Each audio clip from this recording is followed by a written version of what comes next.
So we're back with AEW Dynamite. That was last night. Yeah, good ass Dynamite. Really good Dynamite. Even some stuff that I really liked here. Matches were great. Let's go through it because there's a lot to talk about. So, our show actually opens up with MJF and Kevin Knight fighting for our TNT title. This match was great. I thought it'd get a bit more time. To be perfectly honest, I feel like that's the only thing I would say about Dynamite tonight, where I thought a lot of the matches could have got a bit more time and possibly should have.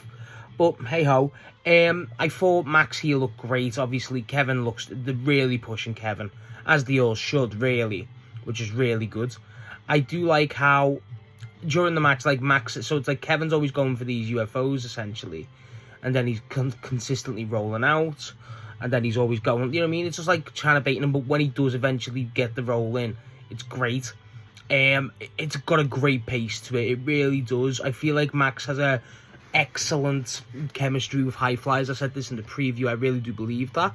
However, I do think that, for me, I think this would have benefited for more time. I feel like if this had a bit more time, it would have been elevated to possibly like something really fucking special. And I think it definitely could have. Kevin Knight's just the fucking man. He really fucking is. He's so good. He's so fucking brilliant. And then obviously Max is so good too. The character work from Max being so fucking just so aggressive in this, really. He's really like, even during the like the belt where the, you know, holding the belt, he's going, you know, he's screaming, oh, what you got, like, what you got, kid, you know, shit like that, you know what I mean, really aggressive here, which, you know, you kind of expect from him, but still really cool.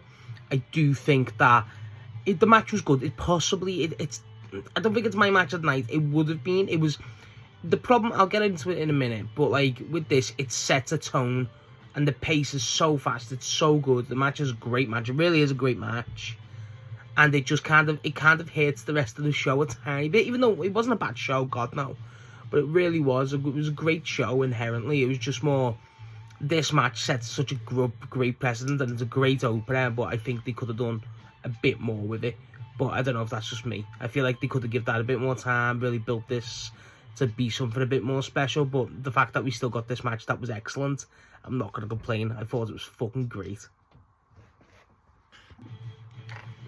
However, so Kevin gets the win, which I don't think it was via a roll up. I forget how it was, to be honest. Admittedly, it was like 4 a.m. when I watched it. So fuck you.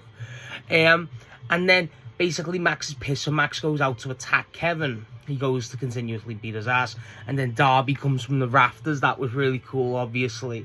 And then Darby basically chases Max away, and Max is screaming, saying, nah, Darby, give me my rematch again. And Darby goes, no, Max, I'm not doing it until you put something on the line.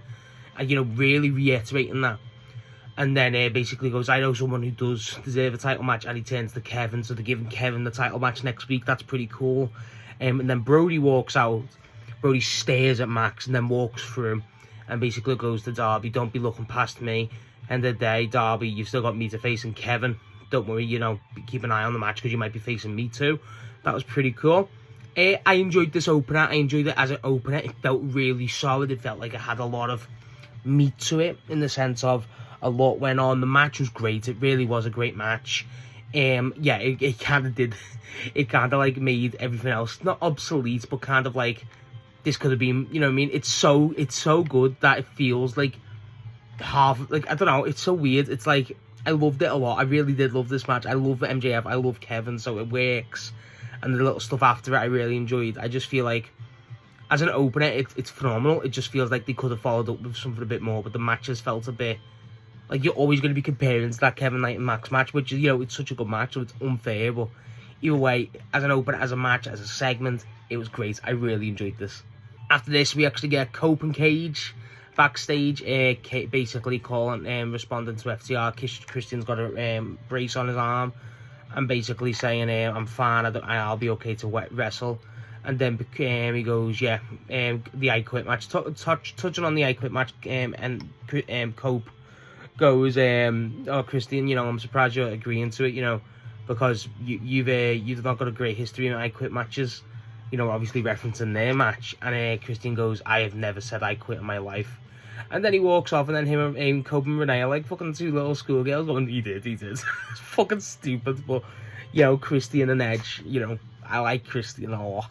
After this, we actually got our Brawling Birds showcase match, where they went up against two indie talents, Emily Jane and Jordan Blade. They look good. Nice to see Hayter back. They didn't set up something after it. I thought they'd get a promo straight away, but they don't. Obviously, Windsor and Hayter look great here. I mean, I love their finish. They've got really good chemistry, which I really enjoy. The match was, you know what I mean, it's not really a match, it's a showcase, it's whatever.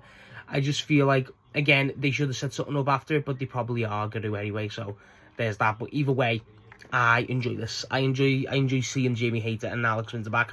With the tag teams and the women's especially, it feels like I don't want them to compromise the singles, but these two work as a tag as well, so it kind of works, so I'm all for it. As long as they work as a tag and actually look like they've got a bit of chemistry, that's all that matters, and these really, really do have. That's the main thing here. I really do enjoy the Brawling Birds.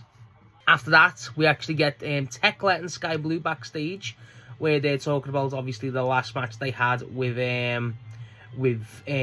Persephone and Windsor. Tekla's going on, why do I keep calling everyone dumbest bitches alive? Because and she goes, basically, because there's so many dumb bitches. And then Skye Blue's touching on, like, because obviously Persephone got misted by Julia Hart on Collision. And basically, Skye Blue saying, it's basically, you know, it could be the best thing that happened to you, it's the best thing that happened to me. Basically, just giving Thekla some TV time. They don't really set anything up going forward, which is kind of lame. I think they could have definitely set something up. But just Skye Blue and Thekla, I like. It works, you know what I mean?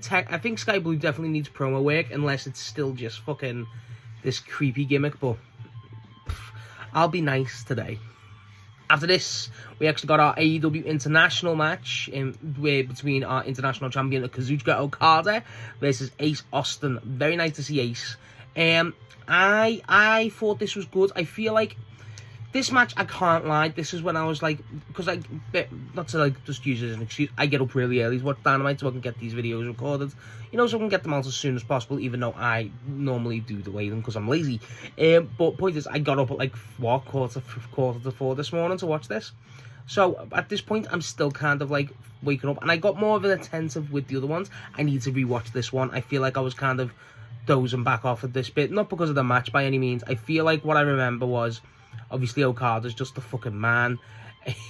Ace Austin I do enjoy. I don't remember much of Ace in this match. That's the problem. I do need to rewatch this. I think I will. I have to rewatch this. What I remember was good. I couldn't remember specific spots. However, that's the problem. Obviously, Okada. I remember a Rainmaker, obviously. I just, normally with these matches, especially with Ace Austin, I really enjoy Ace Austin, you see.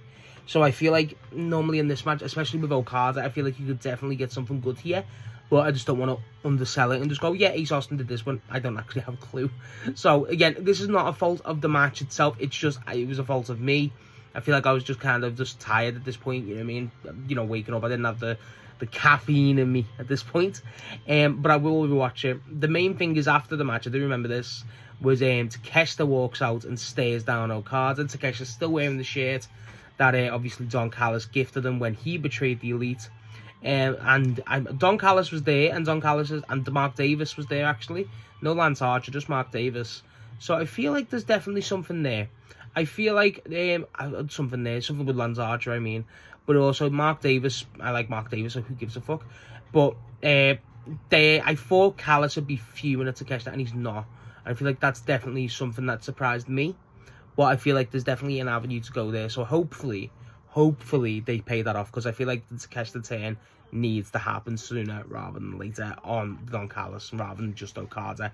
But the stare down's cool. Okada's definitely, I want to rewatch this just from to see how Okada is as well, because I feel like Okada being completely non-rage bait now, he's just pissed at Takeshita. He actively hates him.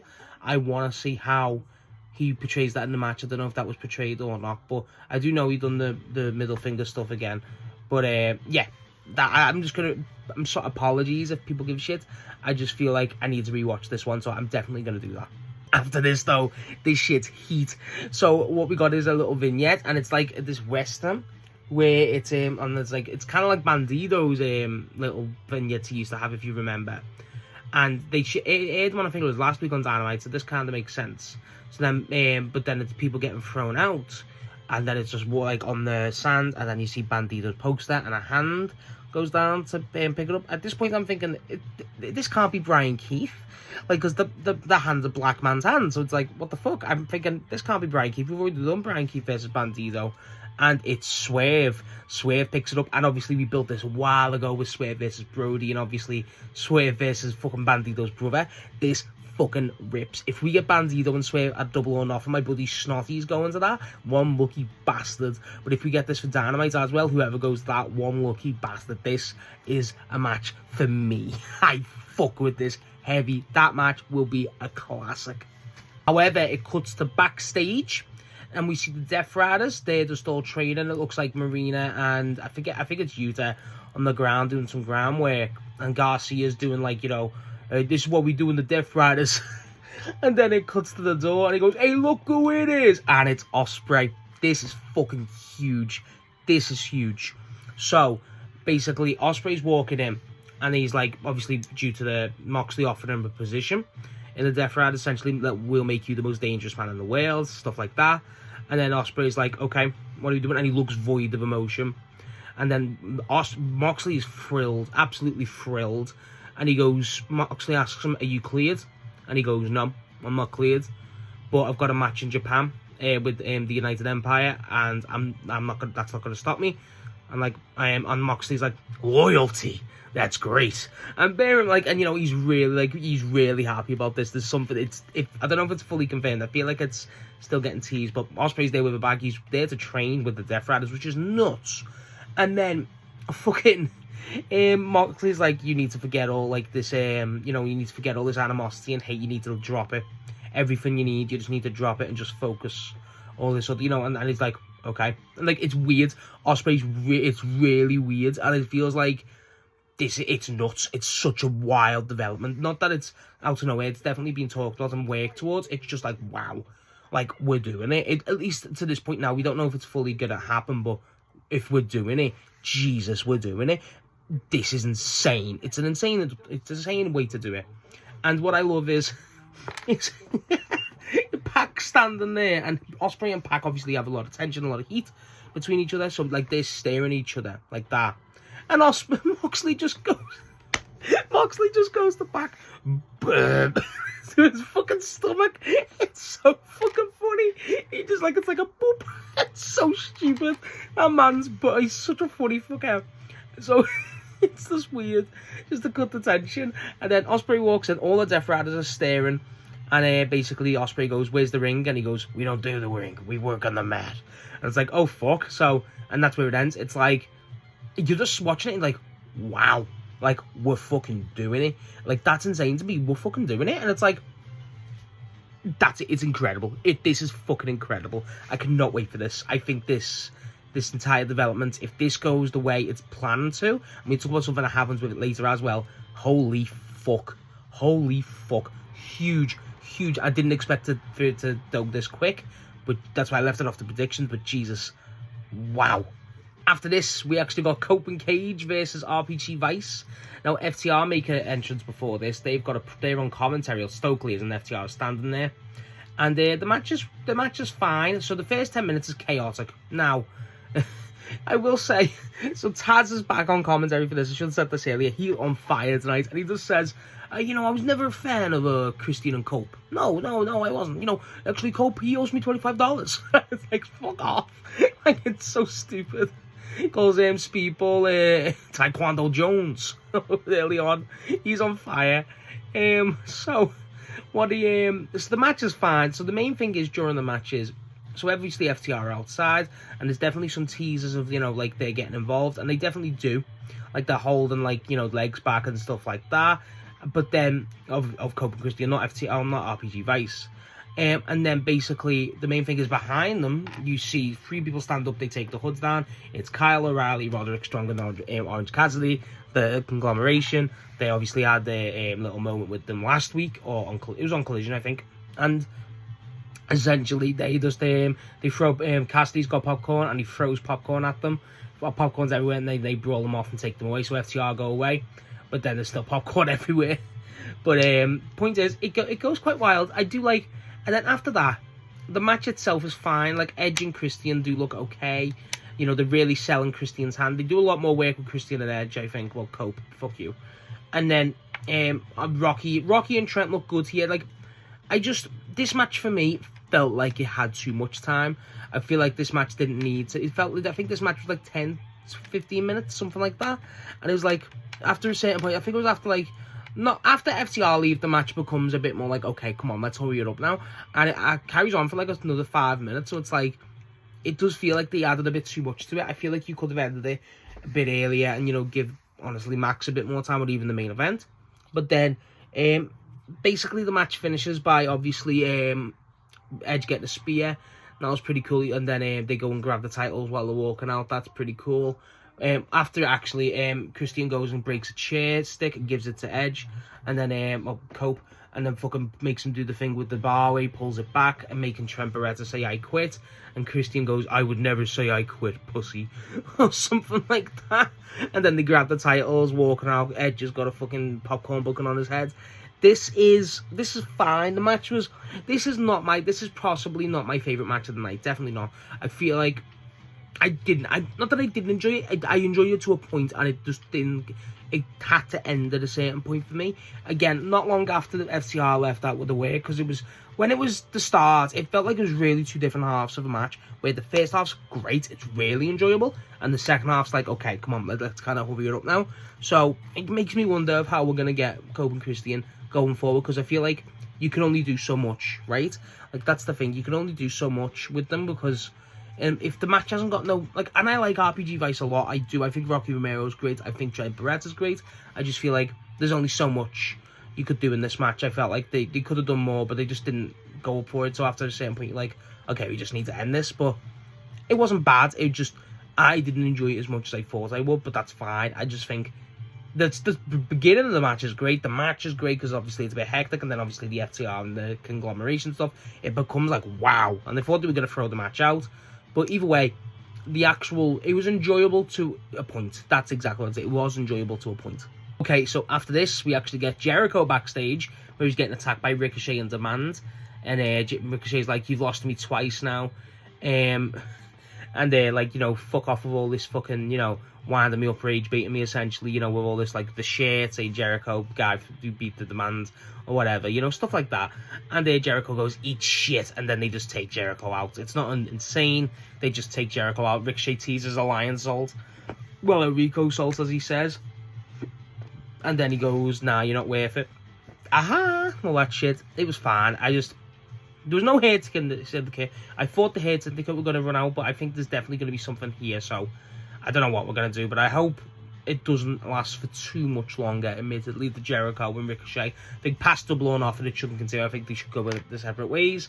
But either way, I think the backstage thing was just to show that Jericho got his ass whooped, and yeah, that's it really. To this, we actually got our women's tag team title match between the Divine Dominion, Lana Cross and Megan Bayne, versus Hikaru Shida and Chris Statlander. Now, this match is fucking weird, really weird. So the start of the match, obviously, they have the tension with Stat and Shida, but, you know, obviously building it up. And obviously, Lana Cross and Megan Bayne obviously have a lot more chemistry. That's what I enjoyed about this match. I really enjoyed this match from the Lana Cross and Megan Bayne perspective, to be like, they've got a lot more chemistry than Stat, and they're working as an actual tag team compared to Shida and Stat, which I really enjoyed. Now, what I thought was good is, what I thought was wild is, weird about it is, so during the match, they're trying to, like, do it, and obviously Shida's tagging all the tagging, and, you know, stuff like that, arguing about the tags. And because they've got Megan Bayne in the corner, because Shida goes for the kendo stick, as always, and Stat goes, no, we don't need it. And then, basically, it's like, okay, and then, like, I think it was Megan Bayne's running to spear them in the corner, and they're going, no. And then, like, she tags him in, and then, so they get out the way, so she's not a hurt. And then Shida tags Stat in, and when Stat comes in, Shida just flips Stat, and it looked like it was to no knowledge of Stat. The crowd's like, oh, I thought that was the turn. I thought that was Shida showing a hand, and then that's it. No, they just kind of continue, like, with no acknowledgement of it. I think they play it off as, like, Shida was using a move, you know, as a tag move. It's like, no, they should have put more attention, more stuff like that. I feel like that's where it was weird. The match itself is fine. It's what you expect. But, like, with this, with that bit with Shida, that's the point where you're like, okay, are we doing more of this now? Is this the moment? Are we building this now? And, like, no, you just drop it. It's like, well, okay, so why did you do it? Do you know what I mean? That's what I felt with this. I thought the match, again, the Divine Dominion looked good here. It's one of the best they've looked, I think. Shida and Stat look great, obviously. You know, Statland and Shida, both two singles wrestlers. And that's what it felt like in this match, which I thought was very well executed. They felt like two singles wrestlers, not a tag team, which I thought was very important to do. And I think that definitely worked. Obviously, the Divine Dominion do retain. Shida's great. Statland is great. They're all great wrestlers. It's just, again, like, there's a lot more chemistry. Like, there's points where, obviously, like, Megan Bayne does a kick, and then Lana Cross follows up. You know, there's a lot of follow-ups. There's definitely there's a rhythm to the Divine Dominion. And then with Stats and Shida, there's no real tag moves in there. There's no real, like, sequences. There's no teamwork, and that's what lost them the match. And that's what I really enjoyed. Like, they conveyed that excellently. I didn't expect to enjoy this one as much as I did. I just thought, like, it's weird seeing that. I haven't seen the Divine Dominion in a while, and it feels like, for the first time they've had a test, it does feel a bit like... This is the thing, it doesn't feel focused on the Divine Dominion, which I feel like that's an important thing we need to start doing, is if you're going to portray these as champs, and they're so far away, like the women's tag scene's like only like 2-3 teams at this point now actively, not including the Divine, and it's like, that's what we need to kind of like focus them more integrated, and they just don't feel like that, so I don't know what we're doing with that. But I do feel like this match enjoyable. I feel like they definitely should have teased the Shida thing. Even after the match, there's no, like, actual, like, tension between the two. I thought after the match, maybe you have, like, that moment where, you know, they split up or Mina and Hartley run out, whatever. No, it just... That was a thing that should have been more developed on. And I feel like they're going to kind of drag this out. Not drag this out, but, you know, slow burn it to double or nothing. And that's very risky. That's very risky, but... If they land it, it's great. I just feel like that was the moment. That was the moment you could have done it, and the match would have been really unique. Shida could have walked off, pissed. Statlander could have got the ass beaten out of her. And then there you go. That could have been really interesting, but I don't know. I want to see how this goes again. I am interested, don't get me wrong, but I feel like after that now, it's kind of put itself in a position where you need to start doing more shit like this and more developing, rather than just one tease, we drop it, and then, you know what I mean? Like, we need to acknowledge that. Whatever they do next, we need to acknowledge what happened there. After this, we actually got Andrade backstage with Don Callis, and Max interrupts, and he's like, nah. Like, this is your fault, Darby's champ. You know, this is your fault. And Andrade hits him with the, well, how do you know? And Max is like, Max is getting rage baited out, and Andrade's going, how do you know? Like, stuff like that. And he's just laughing, going, how do you know? And Max pushes him, and then Andrade pushes him, then Callis gets in between of them. And he goes, look, Andrade, you're my money man. And Max, you're the money man. And then, like, Andrade looks at him like, what the fuck? And then basically, Callis calls peace, saying, look, you know, Max hasn't got a belt. You know, there's no point in doing this. Can't we just do this for business, please? And then, like, Max just walks off, doesn't say, yeah, if this is the feud next for Max, I don't give a fuck. That's worth it. I need this feud more than ever. I need it. It's built. There's a great chemistry there. The match will fuck. Everything's there for it to work. Andrade versus Max is the way to go. I don't know when we do it. It should have happened with the belt. But, Jesus, if this is like the build for All In with Max, all for it. All for it. Just do it. Just fucking do it. It has to happen. It needs to happen. It will happen, but it's like, I just want it now. I need it. Every time I see them on screen, it's like, I need this. Like, the moment where he's like, when Andrade beat Kenny. Was it he beat Kenny? No, he beat Swerve for the match, and then there's like the promo, it's the one shot following Max, and then Andrade's like, we should slap you right now. Like, there's been such great moments between the two. It's been built excellently. It's gonna reach to a point where it's like, it has to happen. It's like that for me. Just fucking do it. I love it. Just fucking do it, please. After this, we get our Roosh showcase match between him and Steven, I don't know his last name, I forget, Indie Talent. Roosh kicks his ass, goes to shake his hand, and then Roosh just fucking elbows him in the head, then drags him outside, puts him in, makes him get the horns, and then basically Roosh does a little promo, it's like, you know, just basically showcasing Roosh. I feel like, again, we could have, I thought they were going to do the Darby thing, but now that Kevin's got the match, it's like, I think you still could have done that. I think they still should have done that, frankly, with Roosh, but I don't know why they never. Honestly, I would have. I think, not that I don't know. I feel like that could have been more interesting. Could you imagine a triple threat between Darby, Roosh, and Kevin Knight? That would be insane. That could be incredible. I would really like that. But either way, Roosh getting minutes. They're definitely pushing him again. I think they might save the Darby stuff for next week, maybe. But either way, there's definitely going to be something. So, either way, Roosh is definitely getting built towards a title shot to me. I don't know when, but it will happen, 100%. After this, we actually get the Ops backstage. Joe, Shibata was on screen. Hook, and now the new member Anthony Bowens, who joined on Collision. Yeah, confirmed he joined. So Bowens looks like he fits in more than I thought he would. I just don't feel like it's definitely. I don't know. It just does. It's something off with the Ops again. It really is. They need that other enforcer. Losing Hobbs has really hurt them, and obviously Joe coming back might help them a lot though. So basically, Joe's going like, you get asked what's their plans. Joe basically runs them down, saying Shibata's like the fucking man. He is. He's very right. Anthony Bowens is multi-tag team and trios champion. That's right. He says Hook's trying to be the new king of television and is having a match for the TNT belt on Collision against Kevin Knight. That is definitely something. And then after that, he basically, this is what I thought was cool, was he called out Ospreay. And I'm like, oh shit, we're doing Joe versus Ospreay. That could be fucking sick. And then he goes, like, Ospreay, don't forget when the Death Riders were putting you through hell, who had your back? Us. I was like, oh shit, yeah, that is right. And he says, are you just going to throw that away? And I don't know if he was offering Will space in the Ops or just a threat. I don't know, it was weird. But it's like, if we get Ospreay in the Ops could be cool. Ospreay in the Death Riders is obviously really cool. If they're building Ospreay and Joe in any sort of sense, that is incredible. Oh my god, everything about this, everything they're doing with Ospreay, they're definitely working on something big. Probably going to pay off it all in. Unbelievable. That's the way, 100%. But Jesus Christ, I'm enjoying this. The Ops are back. Just give Joe and just get Shibata wrestling. Why are we giving the TNT title to Hook? Give it, shot to Hook. Give it to Shibata. Give every belt to Shibata. And we got another match that I can't wait to talk about for Saturday because, oh my god. But Jesus Christ. I enjoy whatever they're doing with Ospreay and how they're tying Joe into it and the Ops. I like that a lot. That's really cool. So after this, we actually got FTR backstage, Stokely, and he's calling out the Conglomeration.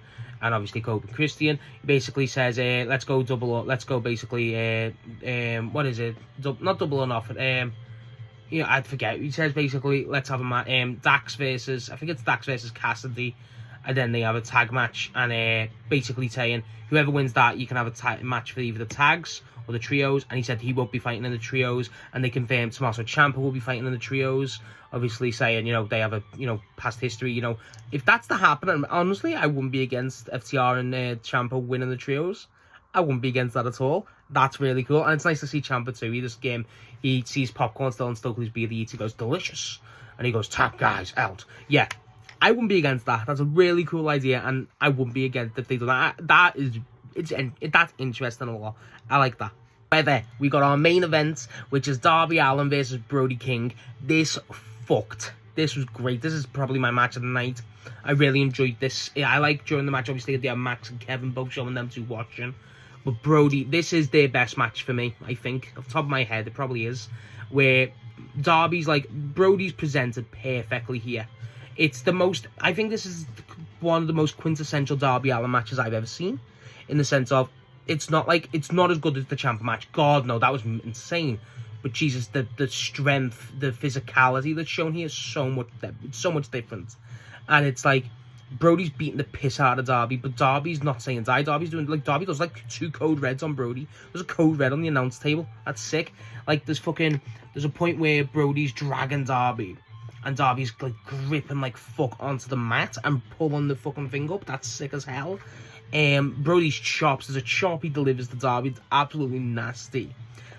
What gets me was, there's like, so Darby's on his knees. I thought this was insane. Darby's on his knees, like, getting up. And then Brody does the power, like, his back jump on him. But Darby's already kneeling, so it looks like Darby's knee's fucked. It gets fucked in this. And it's like, I'm surprised. If that knee hasn't blew out, I'd be insane. It's like his knee's already, like, so it's like, let me use my finger. So, like, his knee's already like that, and then Brody's jumped on it. So, like, Jesus Christ, I've had a knee injury. Jesus Christ, that was nuts to see. I feel like, yeah, Brody looks insane here. Brody's ragging him around like hell. Darby does a few coffin drops. I like how one of the coffin drops in Brody's chops, and that was sick. It's very quintessential Darby in the best possible way. Very entertaining. Really was entertaining. Brody looks great, like I say. Like a fucking demon, as you expect. I'm surprised. They did a code red on the commentary table, which was really fucking cool. And I'm surprised, like, how is that table not, like, flattened? But I don't know. I feel like, I'm trying to remember what the actual finish was, to be honest. I don't think it wasn't like a roll-up, it was just an order. It was a solid pin. I think it was on the mat, because I think, yeah, there's a lot of dabs, obviously, as you expect. But there's a lot here. There's a lot, and it's really fucking good. It's like, this is like 15 minutes. It wasn't 20, but it really worked itself. There's no real downtime in the match, which I enjoyed. It's very is looking like, let's just do this, do this, do this. I feel like they were rushed for time. I feel like they were going to give this more. But like, because Darby's entrance isn't even properly filmed. It's just like, he just walks down. They don't like let the theme play. It was weird. But as a match, I thought this was excellent. I really did. I really enjoyed this. Again, I think this is definitely the way they're doing with this Darby reigns really proved me wrong. I'm really enjoying this so far. Only 2 matches, but Jesus, they've both been great. Brody's great. I like how Brody's still in the world title picture. Darby does get the win, obviously. Him and Brody shake hands, and then like he stares at Kevin Knight. You know, Kevin Knight and Darby obviously next week. This was great. It really was. It really was great. Again, that knee spot for me was like, wow. And the chops by Brody, the fucking kicks by Darby, just stuff like that. It's just, these two have got incredible chemistry. You can see there's a bit more trust between the two. That's why they're a lot more physical here. But Jesus, I really enjoyed this. I really did. And I hope to God this isn't the last time we see these two. I doubt it is, but I really hope it isn't. It was definitely a worthy main event. It's, in my opinion, I need to probably watch more Brody and Darby, but Jesus, it's probably their best match I can think of.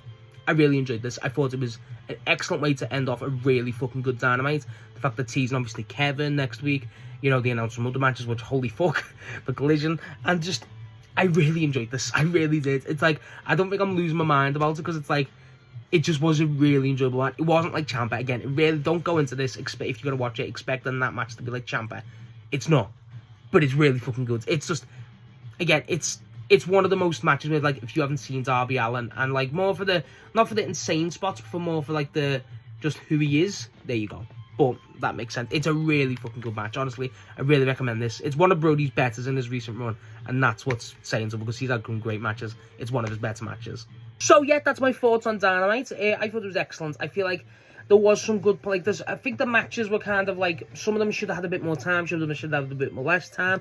I think the development for 2 big stories is so there. I think obviously whatever they were doing with Max, whatever, and obviously the Ospreay stuff's the real killer for me. I thought that was excellent. I feel like they should have done a bit more with some certain things. Like, I feel like we're definitely in an in-between point between when Double or Nothing is, and obviously building, you know, the next few weeks. So Double or Nothing's like 3 weeks away now.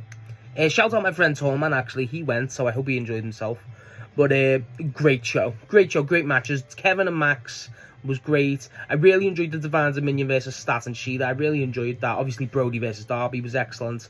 You know, the promos were good. I feel like, not that the Edge and Christian match was bad. It wasn't. It just didn't need that much time. It just felt a bit... It felt they started really strong. The like in the middle was like, I really need to rewatch Okada and Austin. I will do that today. I was like, and then like, boom, okay, the main event. It was like... Those two were like the bookends, and then like in the middle, it wasn't like bad, but it was definitely to a lower level. But either way, it develops a lot with the stories. It developed, the matches were good. It was a solid ass Dynamite. It wasn't like one of those matches, one of those Dynamites. It's like, wow, this is an all time. You know, like no, it was just, it's a solid ass Dynamite. You know what I mean? Like, nothing insane, nothing great, but the matches specifically, Brody and Darby, for me, definitely worth your time. Everything with it, but the Ospreay stuff really intrigues me, really does, and I can't wait to see what the payoff is. Probably is going to be all in, don't get me wrong, but Jesus, I cannot wait for whatever they do. It's going to fuck, and I'm all for that. Please, please let this be worth it, because I cannot wait. So yeah, that's my thoughts on Dynamite this week. Yeah, let me know what you think below. What was your opinions on the Darby and Brody match, and how do you think this Ospreay stuff's going to end up? Because I'm going to make a separate video on it, I think.